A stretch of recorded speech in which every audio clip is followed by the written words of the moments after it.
wasiirka wasaaradda horumarinta beeraha Jamhuuriyadda Somaliland mudane Axmed Muumin Seed oo ay weheliyaan wasiirka wasaaradda xanaanada xoolaha iyo horumarinta kalluumaysiga Siciid Sulub Maxamed agaasimaha guud ee wasaaradda horumarinta beeraha Jamhuuriyadda Somaliland mudane Rooble Cabdi Muuse iyo madaxa waaxda beeraha ee hay'adda FAO ayaa maanta dhagax dhigay xarunta la dagaalanka ayaxa ee ugu weyn bariga Afrika oo ku taala magaalada Hargeysa. xaruntan oo hore u ahayd xarunta ugu weyn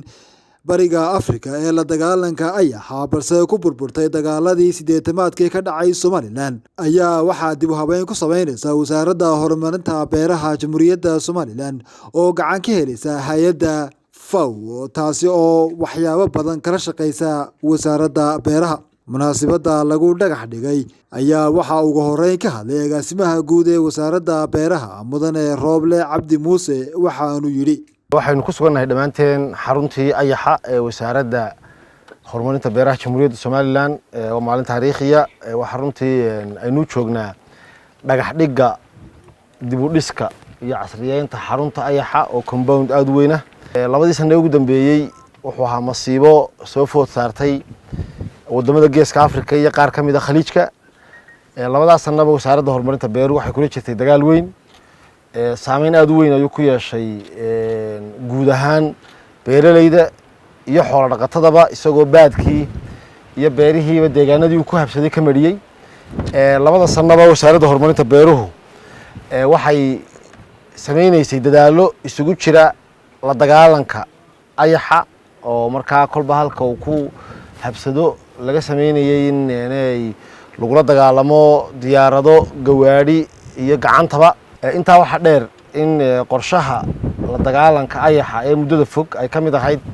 in la diyaariyo awoodda wasaaradda oo ama capacity-ga ay masiibadan ayaxa iyo kaga jawaabayso masaa'ibka la midka. wasiirka wasaaradda xanaanada xoolaha iyo horumarinta kalluumaysiga ee Somaliland mudane Siciid Sulub Maxamed oo isaguna halkaasi ka hadlay ayaa wasaaradda horumarinta beeraha iyo hay'adda FAO ku amaanay dadaalka ay geliyeen sidii dib u dhis loogu sameyn lahaa xaruntii la dagaalanka ayaxa ee ugu weyneed dalalka bariga Afrika oo ku taala magaalada Hargeysa. wasiir Siciid Sulub Maxamed oo arrimaha ka hadlayana waxa uu yiri naqayna hay'adda FAO oo haddaan nahay xanaanada xoolaha iyo beerahaba aad nooga caawisa iyo daaqaba aad uga caawisa Somaliland maantana mashruucan inaga caawisay ayaanu aad iyo laxad uga mahadnaqaynaa waana ilaahay mahadii haddaynu maanta dib u dhis ku sameynayno oo aynu haysano gaadiidkii sida wasaaraddu u sheegtay ayaxa lagula dagaalamayay ee ahaa gaadiidkii dhulka iyo kii cirkaba ayadana inaga maalgelisay hay'adda FAO oo wax ilaahay lagu mahadiyo hay'adana aan ugu mahadnaqayno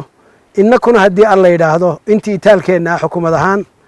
aynu ka hawlgallo kana hawlgali doono marka waa mashruuc ballaaran oo u faa'iideynaya xoolaha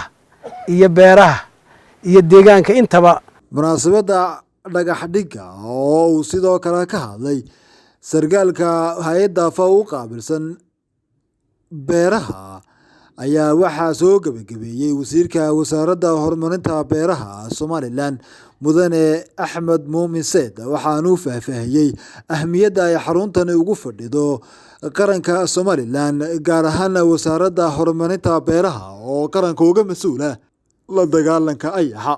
kaasi oo xilligan farabaas ku haya deegaano badan oo kamid ah dalka. wasiirka horumarinta beeraha Jamhuuriyadda Somaliland oo arrimahaasi faahfaahinayana waxa hadalkiisii kamid ahaa waan marayna 2021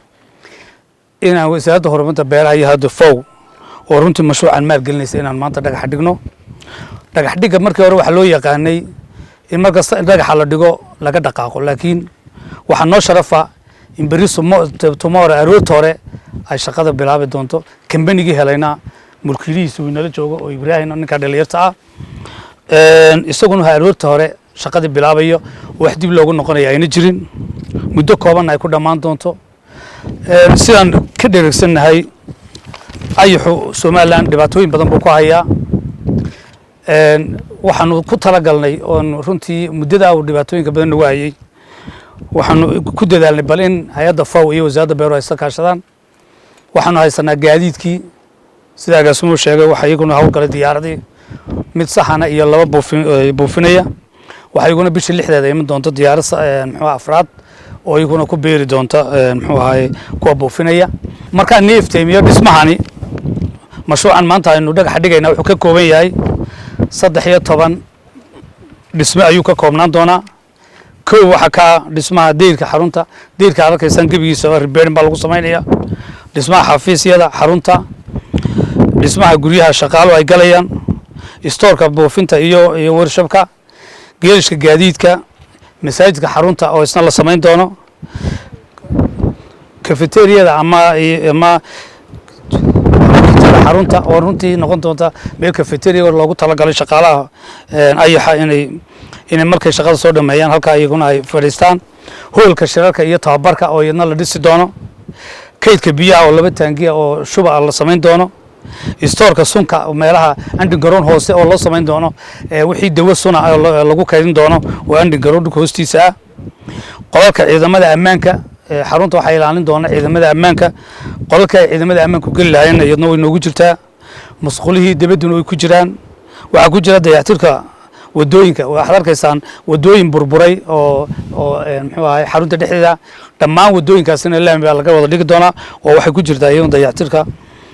waxa iyaguna ku jira dhoomihii biyaha burburay iyaguna way noogu jiraan way ku jiraan waxaasoo dhan waa waxa kambanigu sameyn doono waxaanu rabnaa haddii ilaahay yidhaahdo muddo kooban dabadeed in wasaarad ahaan iyo hay-adda fawba iyo wasaaradahan wada shaqaynta leenahayba inay iman doonto muddo aan ku qiyaasayno kambanigu ku dhammayn doono 5 bilood ama 4 bilood iyo badh in dhammaan dhismaha wasaaradda oo halkaa aynu maanta marayno oo dhisan oo burburkaasoo wada dhisan aynu iskugu iman doono insha allah haddii ilaahay yidhaahdo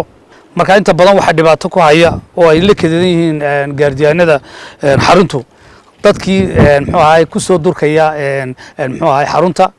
waxaan uga digaynaa shacabka reer Somaliland ku soo durkaya xarunta ayaxa meeshan waa meeshii ayaxa meeshan waa meel sun la dhigi doono waxaan uga digaynaa inayna ku soo durkin cid kasta oo 50 mitir deyrka u soo gaadhana dawladda hoose anagoo la kaashanayna waxaanu gelin doonaa cagaf si degdegana waa loo nadiifinaya gabagabadiina mas'uuliyiinta ayaa dhagax dhigay dayactirka lagu sameyn doono xarunta la dagaalanka ayaxa ee magaalada Hargeysa iyagoo markii dambana kormeeray qaybaha uu ka kooban yahay dhismahaasi Cabdulqaadir Carab Telefishinka Gobonimo.